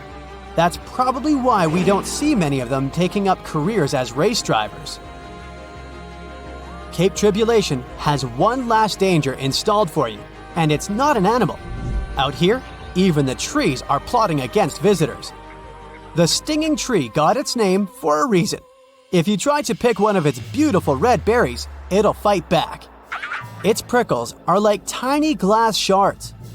The less than pleasant effect on your skin will last for a month. Then there is this wait-a-while bush. Who keeps naming them like this? This long vine has spikes that grab hold and just don't let go. They are so strong, they can pull a human off a horse. You'll have to wait for someone to come by and save you from this thorny grabber. If you are about to cross this Australian beach from the vacation list, hold on for a second. Tourism is booming here. The local authorities have restricted access to all of the danger zones. Visitors go swimming in dreamy water holes that are surrounded by lush vegetation. There are even ropes to swing from. Now, that's a beach you can finally relax on. Strange things occur in the cold waters of Antarctica. One of these things happened to a ship called Jenny. It was a small schooner whose history began in 1822. The boat and its crew set sail and disappeared a year later. For 18 years, the ship was considered sunk. People forgot about it, but in 1840, the vessel reminded the world of itself. That year, the whaling ship Hope sailed through the Drake Channel in Antarctica. The crew members noticed a ship among icebergs. It was the schooner Jenny. It was floating slowly in the dark, with no signs of life. The captain of the Hope, Mr. Brighton, gave the order to approach the mysterious vessel. They thought it was some creepy ghost ship, but as they came closer, they noticed crew members on the deck. The sailors of the Hope called out to them, but received no answer. This time, it became clear that something terrible had happened to the Jenny. When Brighton boarded, he realized that the Jenny crew members weren't missing. They were here. Frozen people stood like statues. Brighton went down to the lower deck and found the captain. He was sitting frozen at the table, holding a pen. Brighton looked at the logbook. The last record was made on May 4th, 1823. The captain wrote that he was the only living member of the crew. They spent 71 days without food. It seemed that the ship got lost in the sea because its captain went off course or sailed into an iceberg, but no one knew for sure. After that, nobody ever saw the Jenny again. According to rumors, the crew of the Hope abandoned the frozen ship and left it to drift in the cold waters. According to other rumors, this whole story is fiction. The story of the Jenny was described in a German magazine in the middle of the 19th century. Still, there was no further evidence of the ship's existence. Already in our time, Cambridge University decided to explore the case of the Jenny. The researchers discovered that one of the crew members of the Hope, who didn't disclose his name, told someone the legend of the frozen ship. Someone shared the story with another guy, and it was published in a German magazine called Globus. And that's all. There was no other evidence. One of the most famous ghost ships was the Mary Celeste, and there's no doubt about its existence. The history of this vessel was documented in court. People wrote about it in newspapers, but the most exciting thing is that the ship continued to be used even after 10 people disappeared from its deck. The history of the Mary Celeste began in Canada in 1861. When it was first built, the ship was called the Amazon. It changed captains several times, and it also hit some rocks. The boat was sold, bought, then sold again, repaired, and sailed under the name Mary Celeste. In 1872, it had a new captain, Benjamin Briggs. He was a decent, brave man with a lot of experience in navigation. He had a beloved wife, a daughter, and a son. When he went on his last voyage, he took his wife and daughter with him, and his son stayed in America. In November of 1872, the Mary Celeste sailed from the port in New York with 10 people on board and disappeared. 8 days later, another ship, the Dei Gratia, also left New York and followed the same route. Dei Gratia's captain, David Morehouse, noticed the Mary Celeste and immediately realized something was wrong. The ship was moving too freely, as if no one was controlling it. The captain tried to contact the crew members, but no one answered him. Then, together with other sailors, he climbed aboard the Mary Celeste. The ship was in good condition. There was no damage. The hold was slightly filled with water, but it could be easily pumped out. Everything seemed fine, but one lifeboat was missing. The crew members' valuables were in their cabins. The cargo was in the hold. The supplies of water and food were untouched. Judging by the records in the logbook, the ship was caught in a storm, but it was not too strong. Other ships also sailed through this storm, but nothing bad happened to them. The last record was dated November 25th, and it claimed that everything was fine. The sails of the Mary Celeste were slightly damaged, but perhaps it happened after the crew had disappeared. The whole ship was in excellent condition, but what made the people leave it? Part of the crew of the Dei Gratia stayed on board the Mary Celeste to bring it to dry land. Everything went well. They delivered the ship to the closest port. Next, the captain of the Dei Gratia appeared before the court and told about what had happened. However, the prosecutor and the judge didn't want to believe in the story of the Mary Celeste. They were sure the captain got rid of the ship's crew to get money for its cargo. According to the maritime laws of that time, if you found a ghost ship with valuable cargo, then a substantial part of this cargo belonged to you. So, many people thought that David Morehouse decided to earn some money. This version seemed to be more valid than the one about the mysterious disappearance of 10 people. Fortunately, no one accused the captain of committing a crime. They thanked him for his service and gave him a monetary reward. However, his reputation was damaged, which greatly affected his career, as many believed he attacked the crew of the Mary Celeste. But even after this terrible case, trial, and investigation, the story was not over. The Mary Celeste was still an expensive and efficient vessel. It sailed several times, but then one captain crashed it into the reefs to get insurance. The court revealed this deception and accused the captain of intentional property damage. The story of the Mary Celeste became famous all over the world. People began to build their theories, realistic and not. Someone believed the ship had sailed through the Bermuda Triangle, but this version was quickly refuted, as the route of the Mary Celeste passed thousands of miles away from the Bermuda region. Did the Kraken or another giant monster attack the ship? Nope. Since the boat was found in almost perfect condition, there were no signs of a struggle. One of the most popular versions was that the crew of the Mary Celeste stole some valuable cargo and sailed to Spain on the rescue boat. However, those who knew Captain Benjamin Briggs said he was a good, honest man. Besides, he had a son in New York, and Briggs would never leave him. A more thorough investigation revealed that a series of accidental circumstances could have caused the disappearance of the ship's crew. Before its last voyage, the vessel delivered coal. Perhaps the pump intended for pumping water got clogged with coal after that. And when the ship got into a storm, The hold filled with water and the pump broke.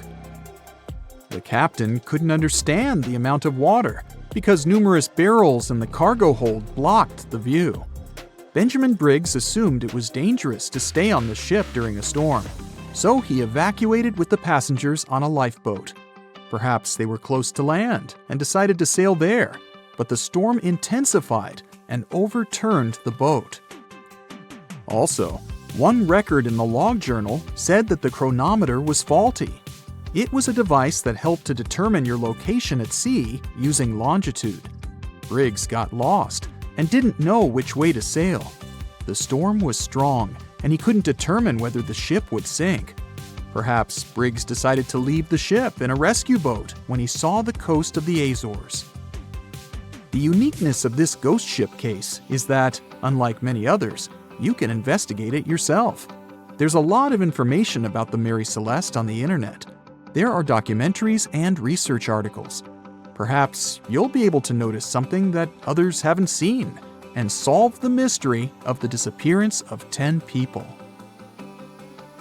Far out in the open sea on a perfectly calm day, a dot appears on the horizon. It grows in size as it gets closer, and soon you can see it's a ship. But when you look at it through the spyglass, chills go down your spine.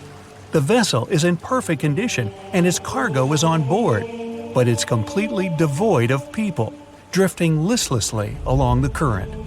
That was what the captain of the Ellen Austin saw in 1881, and what brought his crew so many sorrows. In December of the previous year, the Ellen Austin, a big 210-foot-long ship, left the port of Liverpool to make its trip to New York. The ship was carrying a load of people hoping to find a better life in the New World. Captain A.J. Griffin took the vessel due southwest for a shorter voyage, and a few weeks into 1881, they found themselves north of the Sargasso Sea, known for its lack of winds and strong circling currents. Ships that got caught in those could lose control and keep on drifting in circles until they were dragged into the center. From there, they'd be incredibly lucky to get back past the currents, but more often than not, they stayed in the desolate desert of the sea forever. Worse still, the area belonged to the notorious Bermuda Triangle, which was already known to take down ships and make them disappear without a trace. The ship's crew were nervous, afraid of being in such a dangerous area so close to a sea that could bring them to a standstill. And ominously, some of the Sargasso Sea's calm must have escaped it, because the Ellen Austin lost its speed one day and fell adrift without the winds. It was fine, though. They had ample provisions and were still on schedule. Captain Griffin was walking around his ship, giving orders in a voice full of calm authority, and both his crew and passengers trusted him completely. But then, the lookout shouted from above that a ship was in sight. And indeed, when the captain looked in the direction the man was pointing, he saw a small schooner moving slowly into view and towards the Ellen Austin. As it came closer, it became apparent that the way the strange vessel moved wasn't right. The captain frowned and examined it through his spyglass. The schooner was untouched, but eerily silent. There wasn't a single soul on board.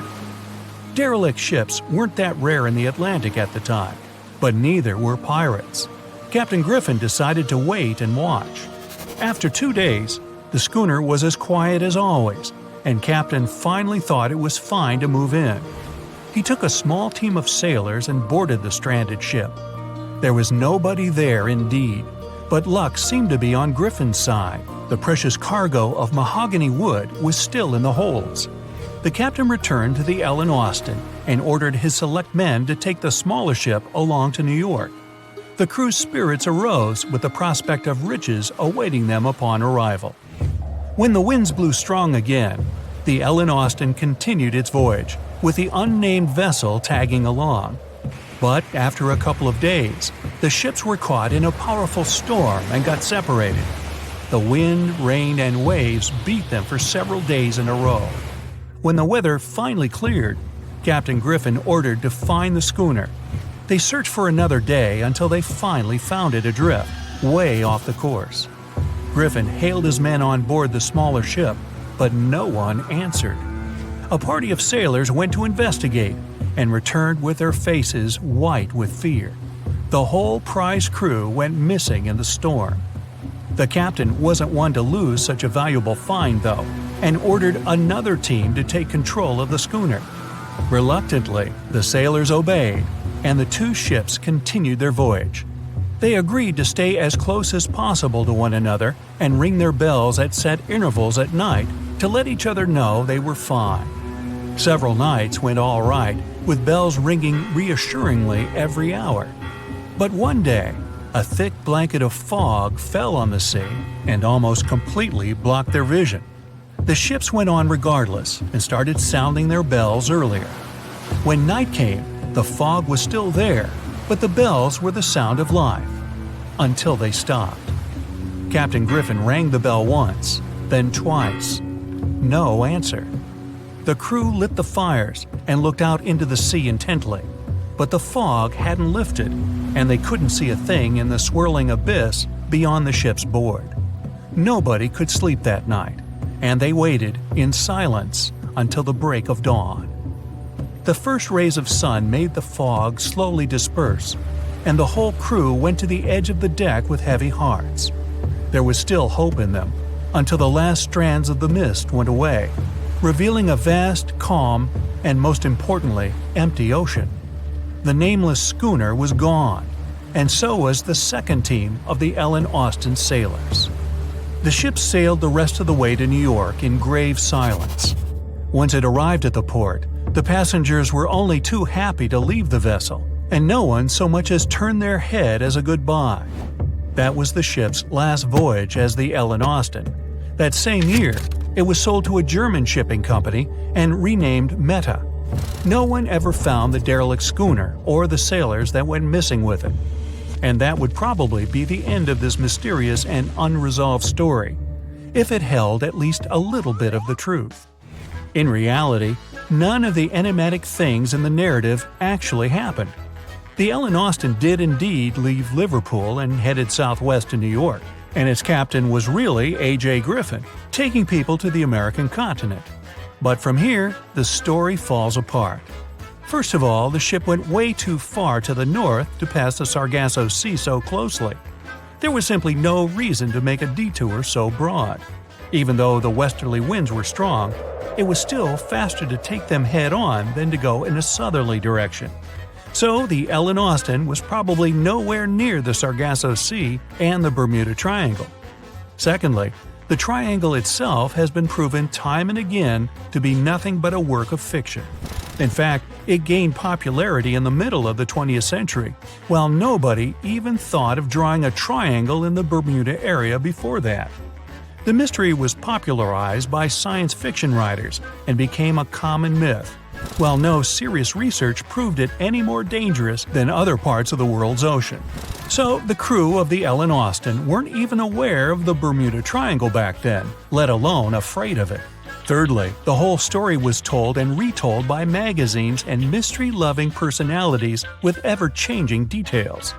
It first appeared in a newspaper in 1906 and already had the date wrong. The article said the voyage took place in 1891 instead of 1881. Later, the story resurfaced in 1935 on the radio with the wrong name of the captain. It was Baker, not Griffin. The date was also off, saying the trip was taken in August 1881, when the Ellen Austin was already renamed Meta. The legend grew upon with other strange details, such as the ship's route from London to Newfoundland, which was never the case.